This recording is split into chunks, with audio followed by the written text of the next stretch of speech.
Hello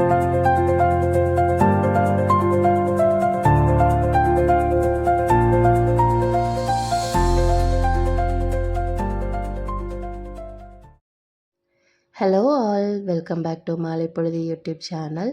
இந்த வீடியோவில் நம்ம பன்னர்கெட்டா நேஷ்னல் பார்க் தான் பார்க்க போகிறோம். வாங்க வீடியோக்குள்ளே போகலாம். இந்த நேஷ்னல் பார்க்கோட ஓப்பனிங் டைம் எவ்ரிடே என்னன்னு பார்த்தீங்கன்னா 9:30. ஸோ நாங்கள் 9:30க்கே அங்கே போயிடணும் அப்படின்னு சொல்லிட்டு தான் வந்து பிளான் பண்ணியிருந்தோம்.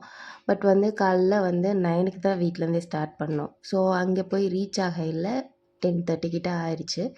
காலையில் பார்க்கிங் எல்லாம் இந்த அளவுக்கு ஃப்ரீயாக இருந்துச்சு. இது வந்து அங்கே இருக்கிற பஸ் ஸ்டாண்ட். ஸோ பஸ்ஸில் வரவங்களாம் இங்கே தான் வந்து இறங்கலாம். ஸோ பஸ் ஸ்டாப் ஃபெசிலிட்டியும் இருக்குது. இங்கே எடுத்தோன்னே ஒரு சின்ன காம்ப்ளெக்ஸ் மாதிரி இருக்குது. இங்கே வந்து கொஞ்சம் கடைங்கள்லாம் இருந்துச்சு, போக ரெஸ்ட் ரூம் இருந்துச்சு. இதுக்கப்புறம் உள்ளே போனோன்னா தான் டிக்கெட் கவுண்டர் இருக்கும். ஸோ அங்கே போயிட்டு நம்ம வந்து சஃபாரி, பட்டர்ஃப்ளை பார்க், ஜூ எல்லாத்துக்குமே டிக்கெட் எடுத்துக்கலாம். தனித்தனியாக இது மட்டும்தான் பார்க்க போகிறோன்னா அதுக்கு மட்டும் ஸ்பெசிஃபிக்காக டிக்கெட் எடுத்துக்கலாம். இல்லைன்னா காம்போவாக பேக்கேஜாகவும் எடுத்துக்கலாம். ஸோ அது வந்து காலையில் போகையில் இந்த அளவுக்கு தான் கூட்டம் இருந்துச்சு. ஸோ டிக்கெட் கவுண்டரில் இந்த மாதிரி டிஸ்பிளே வச்சுருப்பாங்க. அதை பார்த்துட்டு நமக்கு எதெல்லாம் புக் பண்ணணுமோ அதை நம்ம புக் பண்ணிக்கலாம்.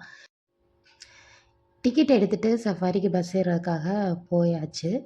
ஸோ இந்த வழியாக தான் வந்து நம்ம பஸ் ஏறுறதுக்கு போகணும். அதில் ஏசி பஸ், நான் ஏசின்னு சொல்லிட்டு ஸ்ப்ளிட் பண்ணி விடுவாங்க. நாங்கள் ஏன் சீக்கிரமே கிளம்பணும் அப்படின்னு பிளான் பண்ணியிருந்தோன்னா இதுக்காக தான். ஸோ இங்கே வந்து சஃபாரிக்கு வந்து நிறைய கூட்டம் வந்துடுச்சுன்னா இப்போ காமிச்சது தான் வெயிட்டிங் பிளேஸ். இதில் ஃபுல்லாக உட்கார வச்சு அதுக்கப்புறம் வந்து ஒரு பஸ்ஸு ரிட்டன் வரதான் நம்மளை க்யூவில் நிப்பாட்டி அனுப்புவாங்க. அதனால் வந்து நம்ம எவ்வளோ சீக்கிரம் போகிறோமோ அவ்வளோ சீக்கிரம் வந்து கூட்டத்தை அவாய்ட் பண்ணிவிட்டு நம்ம சீக்கிரம் முடிச்சுட்டு வந்துடலாம். ஸோ இந்த இடம் வந்து நான் சஃபாரி முடிச்சுட்டு வரும்போது எப்படி இருக்குன்னு வீடியோவில் காமிச்சிருக்கேன். கடைசியில் வரும். அதை பார்த்திங்கன்னா உங்களுக்கே ஒரு ஐடியா கிடைக்கும். சஃபாரிக்கு பார்த்திங்கன்னா நான் ஏசி பஸ், ஏசி பஸ், கார்லேயே வந்து 4 சீட்டர், 7 சீட்டர் அந்த மாதிரி நிறையா டிஃப்ரெண்ட் இது வச்சுருக்காங்க. ஸோ உங்களுக்கு எது செட் ஆகும்னு பார்த்து அதுக்கேற்ற மாதிரி புக் பண்ணிக்கோங்க. சஃபாரி பார்த்திங்கன்னா 1300 அந்த மாதிரி போகிற மெம்பர்ஸ் பொறுத்து கவுண்ட்டுக்கு ஏற்ற மாதிரி வரும். பட்டர்ஃப்ளை பார்க், ஜூ எல்லாம் வந்து டிக்கெட் வேல்யூ கம்மி தான். ஸோ ஓவராலாக எங்களுக்கு வந்து ஒரு 1500 அந்த மாதிரி ஆச்சு டிக்கெட்டுக்கு மட்டும். இப்போ சஃபாரி தான் போய்கிட்ருக்கோம். நாங்கள் வந்து நான் ஏசி பேக்கேஜ் தான் புக் பண்ணியிருந்தோம். ஸோ அந்த பஸ்ஸில் பார்த்திங்கன்னா நம்ம வந்து 2 சைடும் அனிமல்ஸ் எல்லாம் பார்த்துட்டே போகலாம். இதில் பார்த்திங்கன்னா அனிமல்ஸ் எல்லாம் வந்து ஃப்ரீயாக இருக்கும், நம்ம கூண்டுக்குள்ளே இருக்கிற மாதிரி இருக்கும். ஸோ இது வந்து எங்களுக்கு இதுதான் ஃபஸ்ட் எக்ஸ்பீரியன்ஸ், இந்த மாதிரி வந்து அனிமல்ஸை வந்து ஃப்ரீயாக இருக்கிற மாதிரி பார்க்குறது. ஸோ இது நல்ல எக்ஸ்பீரியன்ஸாக இருந்துச்சு. மோனிக்கு ரொம்ப என்ஜாய் பண்ணா. சஃபாரியில் ஃபஸ்ட்டு எடுத்தோன்னே பார்த்திங்கன்னா மான் தான் காமிப்பாங்க. மான், பைசன் இதெல்லாம் தான் ஃபஸ்ட்டு நம்ம பார்ப்போம். ஸோ எங்கெல்லாம் அனிமல் ஸ்பாட்டிங் இருக்குதோ அங்கெல்லாம் வந்து டிரைவர் வந்து பஸ்ஸை ஸ்டாப் பண்ணிட்டு நமக்கு சொல்லுவாங்க. லெஃப்ட் சைடில் இருக்குது பாருங்கள், ரைட் சைடில் இருக்குது பாருங்கன்னு சொல்லுவாங்க. ஸோ நம்ம நல்லா பார்த்து நின்று வீடியோஸ், ஃபோட்டோஸ்லாம் எடுக்கலாம். அடுத்து பார்த்திங்கன்னா யானைங்க பார்க்கலாம். இந்த ட்ரிப்லேயே வந்து எனக்கு ரொம்ப பிடிச்ச வியூனா அது இதுதான். யானைங்க வந்து குளிக்கிறது. ஸோ அது பார்க்கவே ரொம்ப நல்லா இருந்துச்சு. அங்கே ஆளுங்களும் இருக்காங்க. ஸோ யானைங்களுக்கு மட்டும் ஆளுங்க கூடவே இருந்தாங்க. இந்த குட்டி யானை ரொம்ப க்யூட்டாக இருந்துச்சு. அதை எங்கிட்ட இதை திரும்பி பார்க்கையில் செம்ம பயமாக இருந்துச்சு. சைடில் போகையில் ஒரு இடி இடித்தா என்ன ஆகும் அப்படின்ற மாதிரி இருந்துச்சு. இது ஃபுல்லாகவே வந்து ஏதோ நிறையா அட்வென்ச்சரஸ் மூவி பார்க்குற ஒரு ஃபீலிங் தான் இருந்தது. ஒரு நல்ல ஒரு இது ட்ரிப்புன்னு தான் சொல்லணும் இதை. அதுக்கப்புறம் இது யார்ரா மொரட்ட ஆளாக ரோட்டு மேலே தூங்கிட்டு இருக்குன்னு பார்த்தா நம்ம கரடி சார் தான். நான் அதுக்கு முன்னாடி கரடியை நேரில் பார்த்ததே இல்லை. நல்ல கரு கருன்னு புசு புசுன்னு இருந்துச்சு. பார்க்கவே நல்லா க்யூட்டாக இருந்துச்சு. இன்னும் உள்ளே போகையில் நிறைய கரடி பார்க்கலாம். ஸோ எல்லாமே தூங்கிட்டே இருந்துச்சு.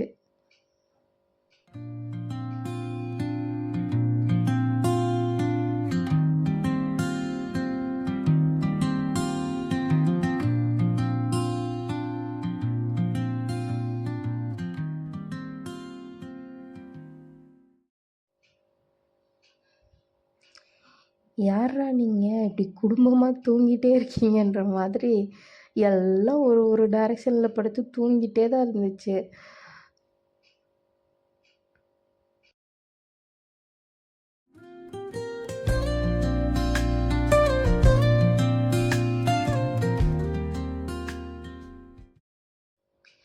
இந்த மாதிரி ஒரு ஒரு இதையும் ஸ்ப்ளிட் பண்ணி வச்சுருக்காங்க. ஸோ அந்த ஒரு ஒரு கேட்குள்ளே என்ட்ரு ஆகும்போது இந்த மாதிரி நம்மள அடைச்சி வச்சு இது பண்ணி தான் ஓப்பன் பண்ணி விடுவாங்க. இந்த இதெல்லாம் வந்து பார்க்கும்போது எனக்கு ஏதோ ஜுராசிக் பார்க்குள்ள போகிற மாதிரி ஒரு ஃபீல் இருந்துச்சு. நல்ல ஒரு எக்ஸ்பீரியன்ஸ் இது.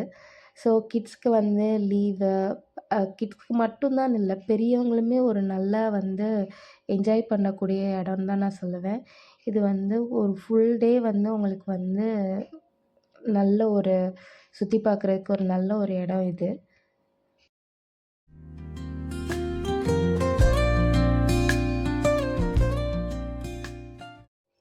இதுக்கப்புறம் தான் நம்ம பெரிய தலைவர்கள் எல்லாம் பார்க்க போகிறோம். அங்கே ஒரு புலி வந்து படுத்திருக்கு. ஸோ இதில் என்னால் ஜூம் பண்ணி தான் எடுத்தேன். தலை மட்டும் தான் தெரியும். இதெல்லாம் வந்து கேஜுக்குள்ளே தான் வச்சுருந்தாங்க. பட் அந்த புலி நான் ஃபஸ்ட்டு காமிச்சேன்ல, தலை மட்டும் தெரியும்னா, அது ஃப்ரீயாக தான் இருந்தது. பட் தூரமாக படுத்திருந்துச்சு. ஸோ இங்கே வந்து புலி, சிங்கம்லாம் அதுவும் தனித்தனியாக தான் வச்சுருந்தாங்க.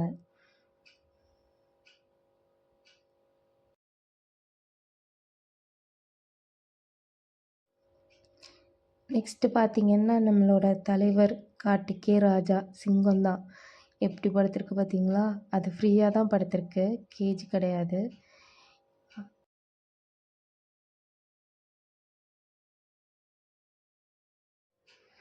எப்படி தூங்கிட்டுருக்கு பார்த்தீங்களா?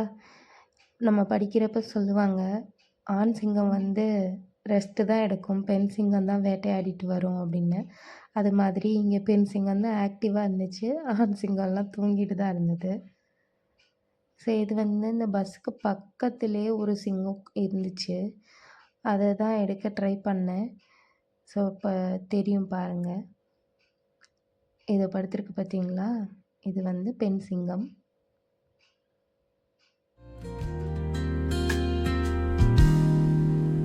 Soft strums of the warm acoustic guitar blend with the gentle sound of the waves crashing against. Next யாருன்னு பார்த்தீங்கன்னா, இவர் தான் மோஸ்ட் இம்பார்ட்டண்ட் பர்சன்னு சொல்லுவேன். ஏன்னா நான் இவங்களை பார்க்கணுன்னு தான் ரொம்ப ஆசைப்பட்டேன். White tiger. ஏன்னா நான் இது ரியல்னு நான் இது வரைக்கும் நான் நம்பினதே இல்லை. ஸோ இப்போ நேரில் பார்க்கும்போது சீரியஸ்லி செம்மையாக இருந்துச்சு. நான் இதை தான் மிஸ் பண்ணாமல் பார்க்கணுன்னு நினச்சேன். அது தூரமாக படுத்துட்டு இருந்துச்சு. அதுக்கப்புறம் ஒரு வழியாக எப்படியோ லக்கிலி எந்திரிச்சு தலையை காமிச்சிருச்சு. ஸோ பார்க்கவே ரொம்ப பிரமிப்பாக நல்லா இருந்துச்சு. எப்படி எந்திரிச்சு போஸ் கொடுக்குது பார்த்தீங்களா?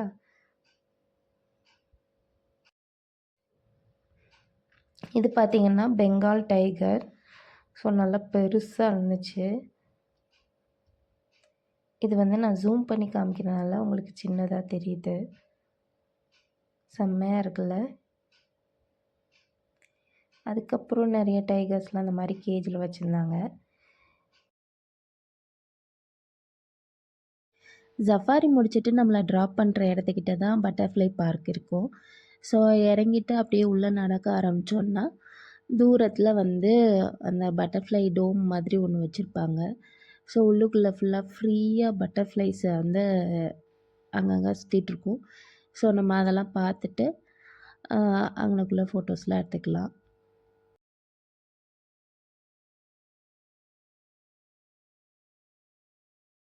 இவ்வளோ பெரிய டோம் மாதிரி ஒரு இடத்துக்குள்ள ஃப்ரீயாக பட்டர்ஃப்ளைஸ் பார்க்குறதுன்றதே வந்து ஒரு டிஃப்ரெண்ட்டான எக்ஸ்பீரியன்ஸாக இருந்துச்சு. உள்ளுக்குள்ளே குட்டியாக வந்து ஒரு வாட்டர் ஃபால்னு சொல்ல முடியாது, சும்மா வாட்டர் செட்டப் ஒன்று பண்ணி வச்சுருந்தாங்க. அதுவும் நல்லா இருந்துச்சு. ஸோ அதெல்லாம் பார்த்துட்டு அப்படியே நம்ம அந்த சைடு வந்து வெளியில் போனோம் அப்படின்னா அங்கே வந்து பட்டர்ஃப்ளைஸோட லைஃப் சைக்கிள் அந்த மாதிரி வந்து ஒரு சின்ன எக்ஸிபிஷன் மாதிரி வச்சுருப்பாங்க. ஸோ அதெல்லாம் பார்த்துட்டு அதுக்கப்புறம் அங்கேருந்து அப்படியே வெளியில் போயிடலாம். A serene melody weaves through the breeze,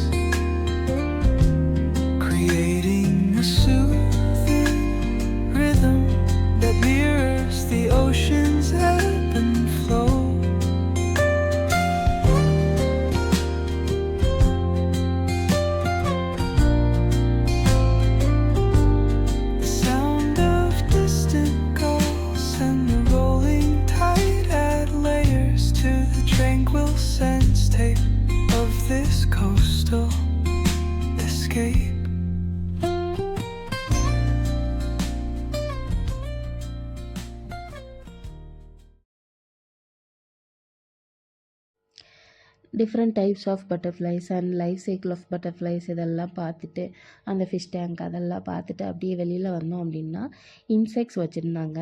அதாவது இந்த மாதிரி தேளு, அட்டை, கிராஸ் ஹோப்பர் அந்த மாதிரி வந்து நிறைய பூச்சிகள்லாம் வந்து ஒரு மாதிரி கண்ணாடி கூண்டில் வச்சுருந்தாங்க. சிலதெல்லாம் பார்க்கவே ரொம்ப அருவருப்பாக இருந்துச்சு. பட் அந்த மாதிரி வச்சுருந்தாங்க. ஸோ அதெல்லாம் பார்த்துட்டு அதுக்கப்புறம் அப்படியே நடந்து வந்து நம்ம சஃபாரிக்கு ஏறினோம்ல, அந்த இடத்துக்கு அப்படியே சைடில் போனோன்னா ஜூவுக்கு போகலாம். ஸோ நான் நினச்சேன் ஜூ வந்து ரொம்ப சின்னதாக இருக்கும் அப்படின்னு நினச்சேன். என்னடா இவ்வளோ தான் வச்சுருக்காங்க, ஃபஸ்ட்டு ஜீப்ரா, ஜிராஃபி அப்படின்னு சொல்லிட்டு 2, 3 தான் இருந்துச்சு. இவ்வளோ தான் அப்படின்னு நினச்சேன். அதுக்கப்புறம் உள்ளே போனோன்னு தான் மேப்பை பார்த்தா அது இருக்குது அவ்வளோ பெருசு. ஸோ நடந்து நடந்து போய் ஒன்று ஒன்றா பார்த்துட்டு, அதுவும் நல்லா இருந்துச்சு. ஃபுல்லாக பெரிய பெரிய மரம், ஏதோ காட்டுக்குள்ளே போகிற மாதிரி தான் இருந்தது. மோனிக்கு ரொம்பவே வித்தியாசமான எக்ஸ்பீரியன்ஸாக இருந்துச்சு. அவனுக்கு கொஞ்ச நேரத்தில் கால் வலிக்கவே ஆரம்பிச்சிருச்சு. அதனால அவனோட இன்ட்ரெஸ்ட் போயிடுச்சு. அதுக்கப்புறம் அப்படியே பாருடா பாரு பாருன்னு சொல்லி ஒன்று ஒன்றா காமிச்சு அப்படியே சுற்றி பார்த்துட்டு வந்தோம்.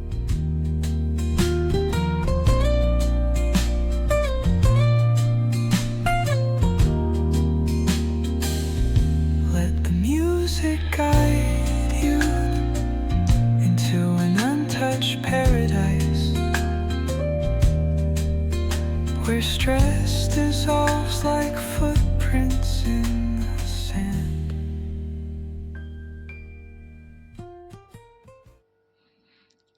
நரி வந்து இங்கே நிறைய டைப்ஸ் ஆஃப் நரி வந்து வச்சுருந்தாங்க. அதுக்கப்புறம் உள்ளுக்குள்ளே வந்து சின்னதாக ஒரு போட்டிங் ஏரியா வச்சுருந்தாங்க. அதுக்கு தனியாக சார்ஜ் பண்ணுறாங்க.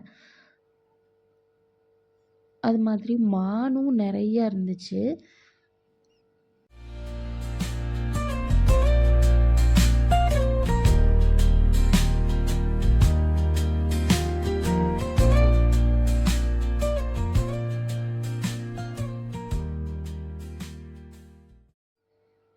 இந்த பேபி எலிஃபண்ட் பார்க்கவே ரொம்ப க்யூட்டாக இருந்துச்சு. அது ரொம்ப அழகாக இருந்துச்சு. அதுக்கப்புறம் அதை அப்படியே பார்த்துட்டு, அதுக்கப்புறம் அங்கே வந்து கொஞ்சம் மான் இருந்துச்சு.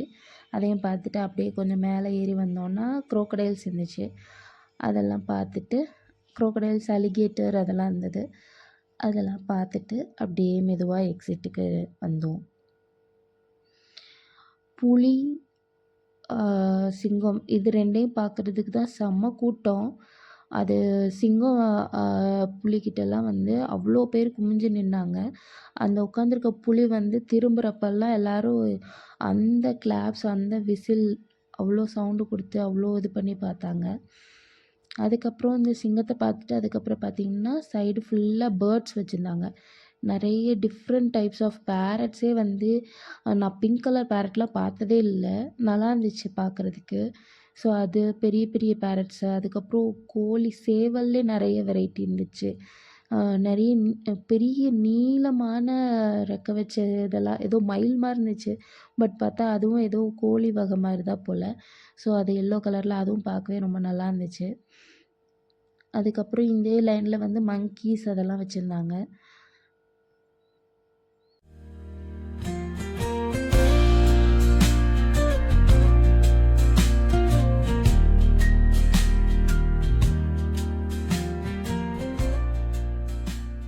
பீகாக்ஸ் எல்லாம் பார்த்துட்டு அதுக்கப்புறம் இந்த எல்லோ பேரட் எனக்கு ரொம்ப பிடிச்சிருந்துச்சு. ரொம்ப க்யூட்டாக இருந்துச்சு.